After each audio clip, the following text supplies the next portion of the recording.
क्यों नए साल के मौके पर नहीं है देश का एक खास तबका खुश? देश के अलग अलग हिस्सों में किस बात को लेकर किया जा रहा है चक्का जाम और किस कानून को लेकर मचा है यह हंगामा? आइए समझते हैं अपनी आज की इस वीडियो में।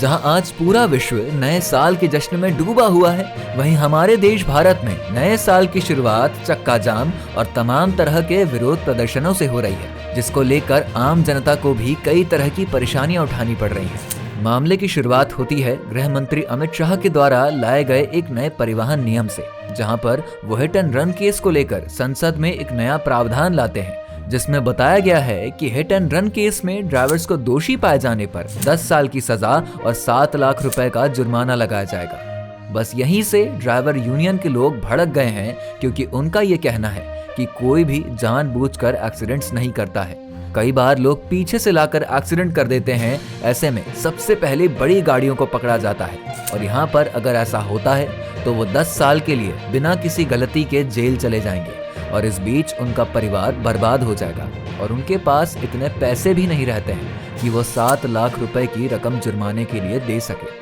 इसीलिए इस कानून को जमीनी स्तर पर ना देखकर सिर्फ कागजों में लागू कर दिया गया है और समय रहते अगर सरकार ने इसे वापस नहीं लिया तो इस आंदोलन का हाल भी किसान आंदोलन जैसा ही होगा और ये हड़ताल ऐसे ही जारी रहेगा, क्योंकि ये सरासर उनके साथ गलत हो रहा है। ऐसा सभी ड्राइवर यूनियन का मानना है। केंद्र सरकार के इस नए सड़क कानून के खिलाफ ट्रक, ट्रांसपोर्ट और बस ड्राइवर्स ने विरोध प्रदर्शन करना शुरू कर दिया है। हालांकि ये रूल वैसे किसी ड्राइवर या व्यक्ति विशेष के लिए ना होकर बल्कि सबके लिए है, लेकिन ड्राइवर यूनियन का ये मानना है कि इसमें सबसे ज्यादा इसका शिकार वही होंगे, क्योंकि उन्हें कभी किसी सामान को लेकर तो कभी यात्रियों को लेकर अक्सर एक जगह से दूसरी जगह जाना ही होता है। ऐसे में अगर गलती से भी कभी ऐसी चीजें हो जाती हैं, तो बजाय इस मामले की सत्यता को जाने और उसकी पहचान किए, बड़ी गाड़ियों के ड्राइवरों को सजा दे दी जाएगी और उनके पीठ पीछे उनका परिवार बर्बाद हो जाएगा।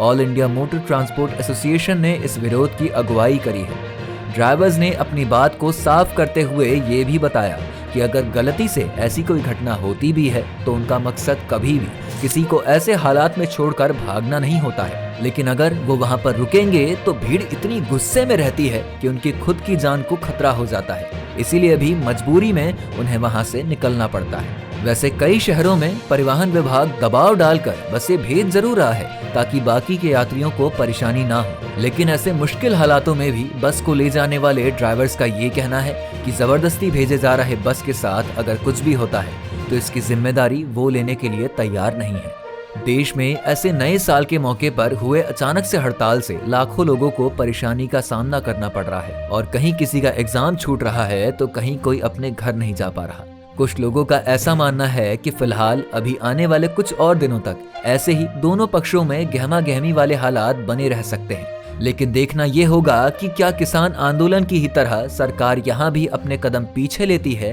या फिर इसका कोई दूसरा सलूशन सरकार निकाल पाती है। आगे की अपडेट भी हम आपको देते रहेंगे, लेकिन फिलहाल के लिए आपके हिसाब से क्या ये नियम सही है या सरकार को इसमें कुछ जरूरी बदलाव भी करने चाहिए? अपना जवाब हमें कमेंट में जरूर बताएं और वीडियो पसंद आई हो तो इसे लाइक और शेयर करके हमारे चैनल दी लॉलीपॉप को सब्सक्राइब करना बिल्कुल ना भूलें।